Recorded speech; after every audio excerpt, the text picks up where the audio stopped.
அனைவருக்கும் வணக்கம். அசிங்கப்பட்டாண்ட ஆட்டோக்காரன் அப்படிங்கிற அளவுக்கு பார்த்திபன் வந்து நீதிபதி அவர்கள்ட்ட அசிங்கப்பட்டிருக்காரு. இந்த ஒரு நியூஸ் கார்டை வந்து பாருங்கள், விளம்பரத்துக்கு வேணால் பயன்படும் அப்படின்னு சொல்லி டேரெக்டாக பார்த்திபனை இதுக்கு மேலே யாராலையும் அசிங்கப்படுத்த முடியாது, அப்படி அசிங்கப்படுத்தி விட்டுருக்காரு.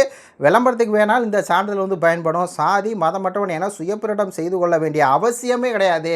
நான் எனக்கு சாதி இல்லை, எனக்கு வந்து சர்டிஃபிகேட் வேணும், சாதி இல்லை சர்டிஃபிகேட் வேணும் அப்படின்னு சொல்லி நீ வந்து கோர்ட்டில் கேட்குற பாரு, எனக்கு சர்டிஃபிகேட் கொடுங்க சர்டிஃபிகேட் கொடுங்கன்னு. இது வந்து அவசியம் கிடையாது. நீ எதன் மூலம் தான் நிரூபிக்கணும் அப்படின்னா, நம் நடத்தை மூலம் தான் நம்ம அதை காட்ட வேண்டும். எனக்கு சாதி இல்லை மதம் இல்லைன்னு சொல்லி நீ சர்டிஃபிகேட் வாங்கி வைக்கிறனால கோர்ட்டில் வந்து நீ வந்து உன்னுடைய வாத திறமையினால் எனக்கு வந்து சாதி, எனக்கு என்ன சாதிங்கிறதுக்கு எனக்கு வந்து சாதி சர்டிஃபிகேட் இல்லை. எப்படின்னா ஸ்கூலில் படிக்கும்போது நான் வந்து பிறக்கும்போது எனக்கு சாதி சான்றிதழ் வந்து நாங்கள் வாங்கலை, அதே மாதிரி 10வது படிக்கும்போது எனக்கு சர்டிஃபிகேட் இல்லை, அதில் எனக்கு சாதி என்னன்னு தெரியாது, எனக்கு சாதி என்னன்னு தெரியாதுங்க, அதனால் நோ கேஸ்ட் சர்டிஃபிகேட் கொடுங்க அப்படின்னு சொல்லி நீ இங்கே வந்து கேட்டு நீ நோ கேஸ்ட் அப்படிங்கிற அந்த சர்டிஃபிகேட் வாங்கி அதன் மூலியம் தான் நீ வந்து சாதியற்றவன் மதமற்றவன், நான் சாதி பார்க்க மாட்டேன் மதம் பார்க்க மாட்டேன், சாதியோட தீண்டாமல் சாதியுடைய அந்த இதெல்லாம் பார்க்க மாட்டேன் அப்படி சொல்லி நிரூபிக்க தேவையில்ல, உன்னுடைய நடத்தையில் நீ காட்டு அப்படின்னு சொல்லி காத்து பேருக்கு. ஏன்னா ஜட்ஜுக்கும் தெரியும் இல்லையா, இவர் அதுக்கு முந்தின மாதம் தான் போய் நோ கேஸ்ட் சர்டிஃபிகேட் கேட்குற இவர் தான் ஆந்திராவில் போய் ஐயாம் ஒரு நாயுடு அப்பாயி, ஐயாம் ராதாகிருஷ்ணன் பார்த்திபன், ஐயாம் நாயுடு அப்பாயி, ஐயாம் பெருமை, எப்படி நாயுடு அப்பாயும் பெருமையாக பேசிட்டு வந்தான்னு சொல்லி ஜட்ஜுக்கு தெரியும்ல. அப்போ நீ எதுக்கு இந்த அளவுக்கு சீனை போடுற,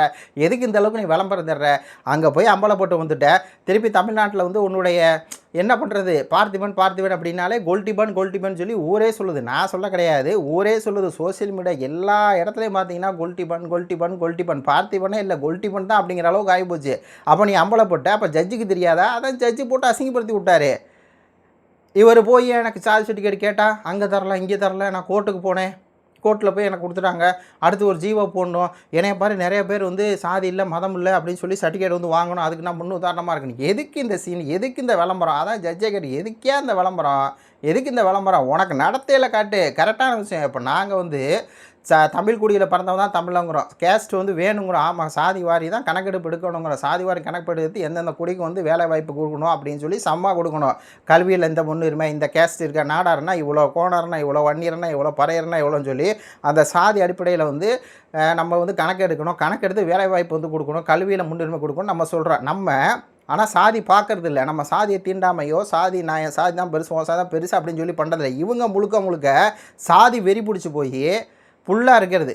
யார்? இந்த பார்த்திபனாக இருக்கட்டும், இவருடைய குருநாதர் பாக்கியராஜா இருக்கட்டும், அப்படியே இந்த கௌரா நாயுடு அப்படின்னா பெருமடா, அது வந்து ஒரு இதுடா அப்படின்னு சொல்லி எங்கள் அம்மா சொன்னாங்க, நான் நாயுடு வெறியோடு தான் இருந்தேன் அப்படின்னு எல்லா வேலையும் நாயுடுவாக வச்சு பார்த்துக்கிட்டு இப்போது வந்துட்டு சாதியை வந்து நான் ஒழிக்கணும், இவர் சாதி சொல்லி அம்பலப்பட்டு எல்லாம் பண்ணி முடிச்சதுக்கப்புறம் சாதியை ஒழிக்கணும் அப்படின்னா நடத்தையில் இருக்கணும்.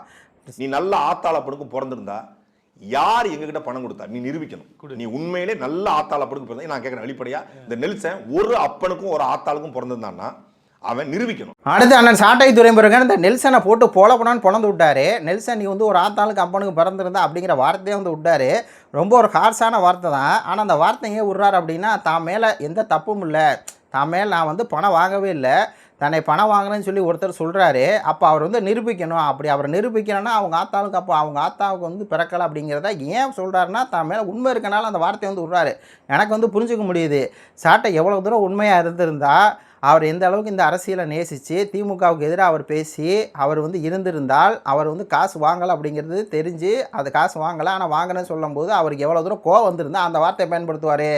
ஒரு ஆத்தாளுக்கு அப்பன்னு பிறந்தா நீ வந்து நிரூபி அப்படின்னு சொல்லி. அப்போ நெல்சனுக்கு நம்ம என்ன கேட்குறோம் அப்படின்னா, நீ போகிற போக்கில் வந்து சொல்லுவ சீமான் 500 கோடி வாங்கிட்டார் திமுகட்ட, சாட்டை 2 கோடி வாங்கிட்டாருன்னு சொல்லி நீ சொல்லுவ. ஆதாரம் கொடுக்க மாட்டேன்.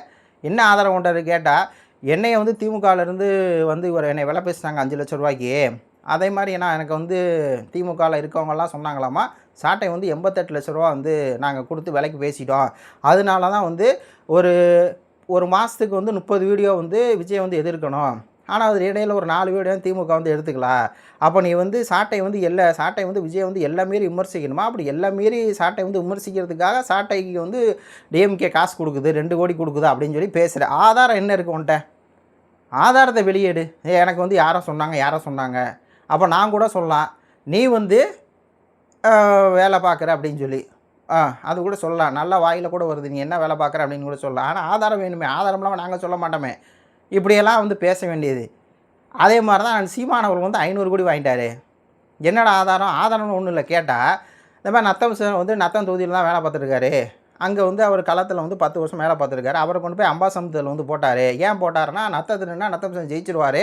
அப்போது நான் திமுக வேட்பாளர்கிட்ட சீமான் காசு வாங்கிட்டு தான் நத்தத்தில் வந்து அதை சிவசங்கரனை போடாமல் போய் அம்பாசமுத்திரத்தில் போடுறாருன்னா சீமான் வந்து திமுக காசு வாங்கிட்டான்னு சொல்லி ஒரு லாஜிக்கே இல்லாமல் நத்தம் சிவனை ஏன் அம்பாசமுத்திரத்துக்கு போட்டார் அப்படிங்கிற எந்த ஒரு தகவலும் தெரியாமல் ஒரு கூமுட்டத்தனமாக இப்படி மாற்றி போட்டார். 500 கோடி பணம் வாங்கிட்டான்னு சொல்லி இந்த நெல்சன் சொன்னார்னா அப்போ இந்த நெல்சன் சாட்டை கேட்குதா? தப்பே இல்லைல்ல. ஒரு மனசில் வந்து சுத்தமாக இருக்கவன் அந்த கேள்வி தானே கேட்பான். நீ நிரூபிடா அப்படின்னு சொல்லி தானே கேட்பான். நீ நிரூபிக்கலை அப்படின்னா நீ அப்படிப்பட்டவன் தான் அப்படின்னு சொல்லி தான் கேட்பார். எனக்கு தெரியும் நத்தம் விஸ்வநாதனை வந்து நல்லா பாருங்கள். 2026 எலெக்ஷன் வந்து அறிவிச்சிட்றாங்க. மாற்றத்திற்கான மக்களின் மாநாடு பிப்ரவரி 21 வந்து வருது. அப்போ அண்ணன் வந்து 2-3 வருடங்களாகவே கட்சியில் இருக்கிறாரு. ஆனால் வந்து கட்சியில் வந்து அவர் செயல்பாடு இல்லை அப்படிங்கிறது தெரியும். அண்ணன் நத்தம் விஸ்வநாதன் நம்ம பேசிக்கிட்டே இருப்போம். எத்தனையோ பேர் துரோகிகள் வந்து விலை பேசப்பட்டாங்க. அப்படி விலை பேசப்பட்டார் பல கட்சிகளால். பல 100 கோடிகளை கொடுக்குறோம், சிவசங்கரன் எங்களுக்கு வந்துடுங்க, அதில் அதிமுகலனா ஸ்பெஷல் ஆஃபர் கொடுக்குறோம் அப்படின்னாங்க. வேட்பாளரை கூட உங்களுக்கு நாங்கள் வந்து நிப்பாட்டுறோன்னாங்க. பல ஆஃபர்.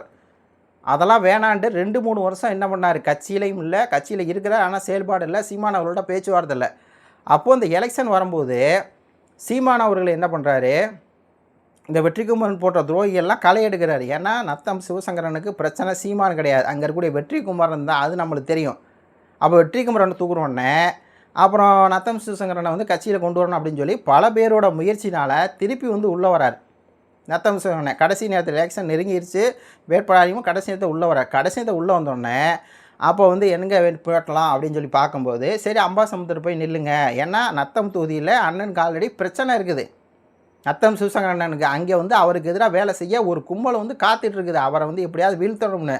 அவர் மேலே ஆல்ரெடி வந்து ஒரு இது இருக்குது. அவங்க ஒரு மார்க்க வேலை பார்த்துட்ருக்கானுங்க. இப்போ கூட இடையில லைட்டாக சொல்லியிருப்பார்.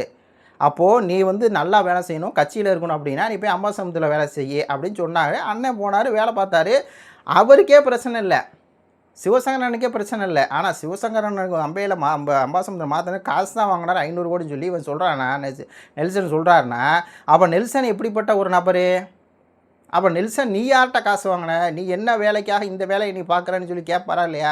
அப்போ உன்னுடைய பிறப்பை சந்தேகப்படணும்னு சொல்லி அப்போ நீ ஆத்தாளுக்கு அப்புறம் இருந்தால் இதுக்கு வந்து 500 கோடி வாங்கினதுக்கு ஆதாரத்தை கொடு, அதே மாதிரி 2 கோடி வாங்கினதுக்கு ஆதாரத்தை கொடு.